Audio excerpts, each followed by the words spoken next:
नमस्कार,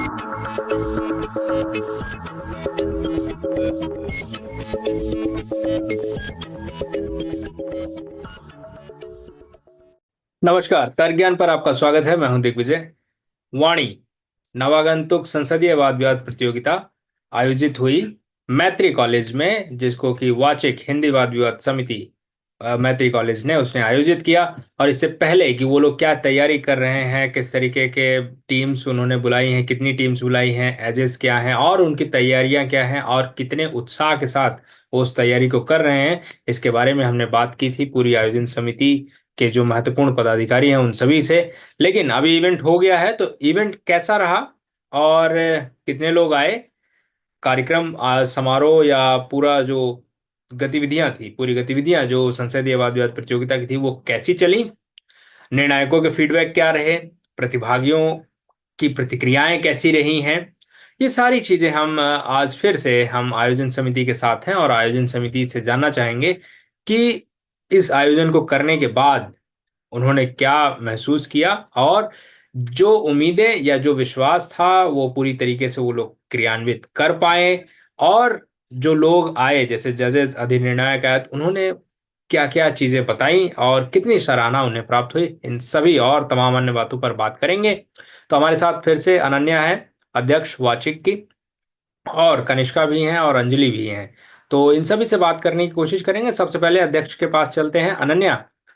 तो तर्क ज्ञान पर एक बार फिर आपको, आपकी टीम का आपके साथ स्वागत है। बहुत बहुत धन्यवाद भैया। चलिए, तो सबसे पहला प्रश्न कि जो तैयारियां थी, वो सारी तैयारियां, क्योंकि देखिए हम बहुत सारी तैयारियां तो करते हैं, लेकिन उन तैयारियों को क्रियान्वित करने की जब बारी आती है तो उसमें हम कितना अपने आप को एज इट इज 100% दे पाते हैं या नहीं दे पाते हैं, उसके बारे में बताएं। क्या आपने जो तैयारियां सोची, जिस तरीके से प्रिपरेशंस की, उसको 100% आप डिलीवर भी कर पाई?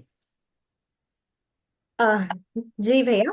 तो हमने अपनी ओर से पूरा 100% ट्राई किया कि इवेंट बहुत अच्छे से हो। और इवेंट जैसा हमने सोचा था वैसा ही हुआ। परंतु किसी भी इवेंट को कराने में थोड़ी बहुत समस्याएं तो आती हैं। तो एज सच कोई मेजर समस्या नहीं आई। मोशन सबको बहुत पसंद आए, खाना सबको बहुत पसंद आया। बस थोड़ी बहुत समस्याएं एडमिन की तरफ से आई, उन्होंने और रूम्स देने में थोड़ी सी प्रॉब्लम्स करी। खैर वो अंत तक सब कुछ सॉर्ट हो गया था, टाइम से हमारा इवेंट भी खत्म हो गया था। और क्योंकि ऑनलाइन माध्यम था, तो कुछ कुछ लोगों को इतने टेक फ्रेंडली नहीं होते हैं, तो उसमें उनको मतलब चलाने में उन्हें थोड़ी सी प्रॉब्लम आ रही थी, तो वो सब चीजें भी सॉर्ट कर दी गई थी। तो एज सच कोई मेजर प्रॉब्लम नहीं आई और सभी के सहयोग से हमारा इवेंट बहुत अच्छे से हो गया। चलिए, तो ये हुआ कि आपने जो तैयारियां की थी वो तैयारियां पूरी तरीके से आप उसको क्रियान्वित करने में सफल रहे हैं, ये बहुत अच्छी बात है। और एक सफल आयोजन आपने किया, इसके लिए तो आप और आपकी पूरी जो समिति है उसके एक एक, इवन जो फ्रेशर और जो अभी 2 महीने 3 महीने पहले ही आपकी समिति में आए हैं, उनको भी, वो सभी बधाई के पात्र हैं। क्योंकि एक कार्यक्रम को करा लेना और सफलतापूर्वक करा लेना अपने आप में एक बहुत बड़ी अचीवमेंट होती है, जिसको हम करा लेते हैं, इवन वो अगर फ्रेशर डिबेटिंग इवेंट है वो भी। चलिए, दूसरी बात मैं ये करूंगा कि जितनी जो टीम्स आई थी, तो टीम्स के साथ साथ जो एजेस आए थे, क्योंकि जो अधिनिर्णायक आए, पहले तो मैं जानना चाहूंगा कि टीम्स की क्या प्रतिक्रियाएं थी कि इतनी 32 टीमें हैं और इस तरीके का आयोजन हो रहा भैया, टीम्स है। की सबसे अच्छी बात ये थी कि क्योंकि वे फ्रेशर्स थे, तो वो सीखने की मंशा से बहुत ज्यादा आए थे। और हमें इस इवेंट में कोई भी कॉन्फ्लिक्ट नहीं देखनी पड़ी, जैसे जो हो जाता चलिए, है कि फ्रेशर्स डिबेट की एजेस से कॉन्फ्लिक्ट हो जाती है। तो ये सब नहीं देखनी पड़ी, जो ये दिखाता है कि फ्रेशर्स डिबेट सीखने की मंशा से आए थे। और इसका श्रेय उनको सिखाने वालों को भी जाता है, जो उन्हें ये सिखाते हैं कि वे किसी भी इवेंट में जाएं तो सीखने की मंशा से जाएं। तो ये एक चीज बहुत ज्यादा अप्रिशिएबल थी। हाँ, तो इसकी मैं सराहना करूंगी। और बाकी एजेस ने भी इस बात की बहुत सराहना की, जो बच्चे आए थे वे सीखने की मंशा से आए थे। ठीक है। चलिए, तो आपसे हम और कुछ प्रश्न लेंगे, लेकिन और लोग हैं उनको भी हम चर्चा में शामिल कर लेते हैं। कनिष्का, तो आपसे मैं ये जानना चाहूंगा कि एजेस आए थे, एजेस को हमने रिसीव किया, और उसके बाद हम जो है जो बात करते हैं कि जो हमारे विषय होते हैं, क्योंकि प्रतिभागी जिस तरीके से रिएक्ट कर रहे हैं वो तो एक प्रकार से रिएक्ट कर रहे हैं, वो तो प्रतिभागी के तौर पर रिएक्ट कर रहे हैं। लेकिन हम ऐसा मानते हैं डिबेटिंग में कि जो अधिनिर्णायक आए हैं, अधिनिर्णायक अगर हमारे टॉपिक्स को लेकर, विषय को लेकर कोई कमेंट, कोई टिप्पणी, सराहना करते हैं तो वो हमारे लिए बहुत ज्यादा महत्व रखता है। तो उसके बारे में बताइए। जी भैया, जो हमारे टॉपिक्स रहे थे सभी ने उनकी बहुत सराहना की, और हमें स्पेशल जो फीडबैक्स थे वो हमारे जितने भी अधिनायक आए थे उनसे भी मिले कि हमारे जो टॉपिक्स थे वो उन्हें पसंद आए। तो ये बहुत महत्वपूर्ण हो जाता है भैया कि जब जो अधिनिर्णायक आए हैं जो कि बहुत एक्सपीरियंस भी होते हैं, उनको अच्छी नॉलेज है, और वो और इंस्टीट्यूशंस में भी देख कर आए हैं, तो उनको एक अच्छी समझ होती है टॉपिक्स की। और जब वो हमें बताते हैं तो पहली बात तो हम लोग और अच्छा करने के लिए मोटिवेटेड तो होते ही हैं, साथ में हम्म। उन टॉपिक्स में हमें समझ में आता है जो गलतियां रही वो आगे ना हो, और हम्म। जो अच्छाई रही उसको हम और कंटिन्यू कर पाए। तो हाँ, हमारे टॉपिक्स के बारे में जो जो कमेंट्स, जो जो भी सराहनाएं हमें मिली थी, उन सब चीजों का ध्यान रखते हुए हम ये पूरी कोशिश करते हैं कि आगे आने वाले जो टॉपिक्स हो वो और अच्छे हो, और बेहतर हो। और हम लोग उसी प्रकार ये जो जब हम टॉपिक्स फ्रेम करते हैं, जो हमारा मेजर मोटिव यही रहता है कि उस पर बहुत अच्छे से डिबेट की जा सके। तो मुझे लगता है कि वो सफल भी रहा, अच्छे से डिबेट्स हुई और सभी को ये विषय पसंद भी आए। चलिए ठीक है, हम अंजलि से जानना चाहेंगे, और एक बहुत ही रोचक चीज के बारे में मैं अंजलि से जानना चाहूंगा कि अंजलि, आप अगर मुझे सुन पा रही हैं तो अंजलि आपसे मैं ये जानना चाहूंगा कि क्योंकि अब बहुत सारी डिबेट्स में मैंने आपको देखा भी हुआ पार्टिसिपेट करते हुए। अक्सर हम जो है लंच के टाइम पे बात करते हैं कि हमारा मैच ऐसा रहा या फिर ये सारी चीज हुई।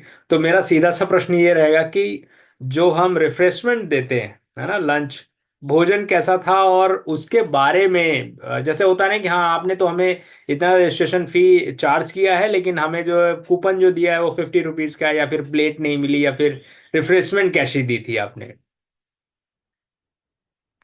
अ, जी भैया, तो रिफ्रेशमेंट की बात आती है तो किसी भी डिबेट करते हैं तो डिबेट भी करते हैं, कुछ दिमाग में आने के लिए पेट में होना बहुत जरूरी है। कहते हैं कि बेसिक नीड्स नहीं पूरी होगी तो कोई कोई व्यक्ति कुछ कर भी नहीं सकता है, आगे नहीं हाँ। बढ़ सकता है।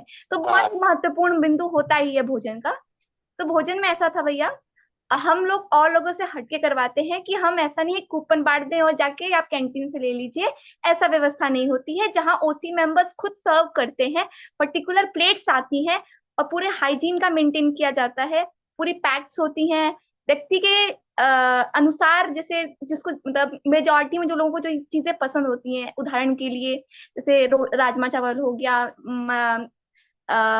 कोई रायता हो गया, और जो भी ऐसी भी चीजें हैं जो मेजोरिटी में लोगों को पसंद आती है, वो सारी चीजें रखी। रोटी जो सब लोग ही खाते हैं, कोई मना नहीं करता, ऐसी सी चीजें रखी गई। और अगर बात की जाए पार्टिसिपेंट्स की, तो उनका फीडबैक बहुत अच्छा रहा खाने को लेकर, कि खाना बहुत अच्छा था। और साथ ही साथ अधिनिर्णायकों के लिए अगर मैं बात करूं, अनन्या की तरफ से ज्यादा एफर्ट लगाया गया कि उनके लिए थोड़ा सा स्पेशल रखा जाए। तो उनको वो अपने मतलब भैया लोग के हिसाब से कहा जाए तो उनके हिसाब से लड्डू भी लाई थी अधिनिर्णायकों के लिए, तो उनको भी बहुत पसंद आया था। और कुल मिला के बात की जाए तो सबसे बात अच्छी ये थी कि ओसी मेंबर्स अपना बहुत अच्छे से अपना योगदान दिया। चाहे वो ये भी नहीं रहा कि ये वाइस प्रेसिडेंट है, प्रेसिडेंट है, सब लोग सबको सर्व कर रहे थे। मतलब बहुत ही अच्छा रहा भैया। चलिए तो ये जो आपने भोजन की बात की है इससे मुझे याद आया कि अभी इसी वर्ष जनवरी या फरवरी में आपका जो इवेंट था उसमें मैं गया था, तो नवरात्र चल रहे थे। उस समय एक विशेष थाली मंगाई गई थी, और फिर उसमें कुछ जो चीजें थी, क्योंकि जाहिर सी बात है हम जब उपवास या व्रत रखते हैं तो हम कुछ बहुत तीखा नहीं खाते हैं और बहुत खट्टा नहीं खाते हैं, या फिर दूसरी चीजें मतलब साधारण एकदम, जिसको हम कहते हैं कि कम नमक कम स्वाद, ये वाली बात। तो वो खाने की जो थाली है मुझे अभी भी याद है। तो इसलिए मैंने खाने के बारे में स्पेशल पूछा कि क्या कुछ ऐसी व्यवस्था की गई थी। खैर इसमें कोई नवरात्र नहीं था तो ऐसी व्यवस्था नहीं होगी, तो ऐसी उम्मीद करते हैं। खैर नहीं भी थी, आपने बताया कि, और सभी की प्रतिक्रियाएं अच्छी रहीं। लेकिन अनन्या एक बात और ये जानना चाहेंगे कि जैसे टॉपिक्स के बारे में, अब कुछ टॉपिक्स की अगर हम बात कर लें, क्योंकि अब ये ज़रूरी होता है कि जब हम सेमीफाइनल और फाइनल की तरफ बढ़ते हैं तो कुछ जो टॉपिक्स होते हैं वो बड़े गंभीर हो जाते हैं, या फिर हम कह सकते हैं उनका लेवल बढ़ जाता है लीग मैचेस की तुलना में। तो सेमीफाइनल में आपने कौन सा टॉपिक रखा था, और फिर उसके बाद हम फाइनल की बात करेंगे। जी भैया। तो भैया हमने कोशिश करी थी कि टॉपिक, सर्वप्रथम सबसे हमारी प्रायोरिटी थी कि टॉपिक्स बहुत ज्यादा बैलेंस्ड रहें, ऐसे टॉपिक्स रहें जिन पे डिबेट हो पाए। और जैसा कि आपने कहा कि जब सेमीज का मैच होता है, फाइनल्स का मैच होता है, तो उसमें स्तर बढ़ जाता है। तो हमने ट्राई किया था कि जो जो भी टॉपिक्स है वो हमने दर्शन से रिलेटेड रखे थे। तो जो हमारे सेमीफाइनल्स के टॉपिक थे, मैं आपको बता देती हूँ। तो जो प्रथम मोशन था वो ये था कि मनुष्य पैदा नहीं होता, मनुष्य बनाया जाता है। दार्शनिकों का यह सदन उपयुक्त कथन का समर्थन करता है। और ठीक है। दूसरा विषय यह, मनुष्य जीवन एक वरदान है। दार्शनिकों का यह सदन उपयुक्त कथन का समर्थन करता है। एवं ठीक। फाइनल्स के टॉपिक में हमने विष्णु से रिलेटेड एवं भगवान से रिलेटेड, ईश्वर से रिलेटेड मोशन रखने का ट्राई किया था, जिससे और भी ज्यादा डेप्थ में रीजनिंग्स आए, और भी ज्यादा डेप्थ में आर्ग्यूमेंट्स आए, और लोगों की तार्किक क्षमता बढ़े, वो कुछ सीख के जाए। तो ये ठीक है। हमने ट्राई किया। तो आप सभी लोग वहां पर थे, और आप सभी लोग डिबेटर्स को डिबेट करते हुए देख रहे थे। देखिए, आयोजन समिति तो विषय बहुत ही सोच समझकर, खुद ही पहले डिबेट कर कर, और जो बिंदु होते हैं उसको सोच समझकर और ज्यादा मजबूत तर्क बनाने की कोशिश करते हैं। ये तो हर आयोजन समिति अपने स्तर पर करती है। लेकिन प्रश्न ये है, और जो कि बहुत महत्वपूर्ण है आप सभी के लिए, उसका जवाब मैं चाहूंगा कि जो मेहनत आपने विषय बनाने में की कि हम अच्छा डिबेट कराएंगे, क्या प्रतिभागी उस विश्वास पर, या फिर हम जो अपेक्षाएं हमने लगा रखी थी उस पर खरा उतरे? क्या डिबेट सेमीफाइनल की हो या फाइनल की हो, उस पर क्या प्रतिभागी खरे उतरे? डिबेट की गुणवत्ता कैसी रही? आप तीनों लोग बता सकते हैं एक एक कमेंट। भैया मेरे अनुसार ठीक है, वो फ्रेशर्स डिबेटर थे, वो सीखने आए थे, काफी उनकी पहली डिबेट। तो जिस स्तर की हमने डिबेट सोची थी, या जो जो तरीके के आर्ग्यूमेंट्स हमने सोचे थे, उतनी डेप्थ में तो नहीं, परंतु सभी बच्चों ने अपनी कैपेसिटी के अनुसार अच्छे आर्ग्यूमेंट्स देने का प्रयास किया था। अंजलि और कनिष्का, आप कुछ कहना चाहेंगे डिबेट की क्वालिटी को लेकर? जी भैया, क्वालिटी का अगर देखा जाए तो जैसे हम लोग भी प्रेशर से ही निकले हैं। और अगर आज की स्थिति में देखा जाए तो अगर हम जिस 2 साल हो चुके हैं डिबेटिंग में, जैसे मुझे मेरा तीसरा वर्ष है डिबेटिंग सोसाइटी में, तो अगर मैं उस स्तर से देखूं तब तो बच्चे अच्छा कर रहे हैं। थर्ड ईयर में उनका फ्रेशर्स है। बट अगर हम देखा जाए नॉलेज की स्थिति से या ज्ञान के स्तर से, तो ज्ञान में ऐसा हो, मुझे ऐसा लगा पर्सनली कि ज्ञान में थोड़ा और प्रोग्रेस किया जा सकता है। और ये भी बात है कि बच्चों की अभी मतलब अभी स्टार्टिंग ही हुई है फ्रेशर्स पीडी की, 4-5 जगह ही ऐसा हुआ है जहाँ फ्रेशर्स पीडी हो रही है। तो बच्चे अब अगर और भी अगर कॉम्पिटिशन्स में जाते हैं, वो और भी कॉलेजेस के बच्चे या मैत्री के ही बच्चे, तो और प्रोग्रेस या और विकास हो सकता है। लेकिन जिस स्तर की डिबेट हुई, अधिनिर्णायकों ने जब अपना फीडबैक दिया, उसमें भी ये निहित था कि बच्चे ने अपने स्तर में बहुत अच्छी भूमिका निभाई। तो ये गौरव की बात थी हमारे लिए भी और उन बच्चों के लिए भी, उनके जो प्रेसिडेंट है उनके लिए भी। हम्म। ठीक है। कनिष्का, कुछ ऐड करना है? जी भैया क्या होता है ना कि हमसे पहले सर्किट के अंदर ज्यादा नहीं, 2 से 3 ही डिबेट्स हुई थी। और हमारी चौथे या पांचवें नंबर की डिबेट थी, मतलब अगर मैं एक आइडिया लेके चलूँ तो और हमारा जो बेसिक्स एक फॉर्मेट रहता है वो ये, मतलब हम लोग हमारे बच्चों को यही सिखाते हैं कि फ्रेशर्स डिबेट जो होती है वो हार या जीत के लिए नहीं होती है। वो सिर्फ हम्म। इसलिए होती है कि आप जितना ज्यादा हो सके आप सीख सकें। क्योंकि मॉक्स हम भले ही कितने भी करवा लें अंदर, लेकिन असल में जो सीखना होता है वो हम लोग डिबेट्स में जाकर ही सीखते हैं, बाहर जाकर सीखते हैं। हम्म। तो हाँ, स्तर जो मैं कहूंगी, मैं ये जरूर कहना चाहूंगी कि जिस स्तर की हमने सोचा था ऑफकोर्स उतना नहीं हो पाया। या फिर हम ये भी कह सकते हैं क्योंकि हम लोगों ने बहुत सारी डिबेट्स कर लिए, बहुत सारे इन द सेंस कि हम लोग अच्छा खासा अपने फर्स्ट ईयर में डिबेट्स कर कर आ चुके हैं, तो शायद इसीलिए हमने उस स्तर की उम्मीद की थी। पर हाँ, बच्चों ने अपने अकॉर्डिंग बहुत अच्छा किया, बहुत अच्छा प्रदर्शन हुआ। और जो भी बच्चे क्वार्टर्स तक, सेमीफाइनल्स तक या फिर फाइनल्स तक पहुंचे, उन बच्चों वो बिल्कुल डिजर्व करते थे और बहुत अच्छे से उन्होंने अपने स्तर की डिबेट की। तो बहुत अच्छी डिबेट रही हमारी।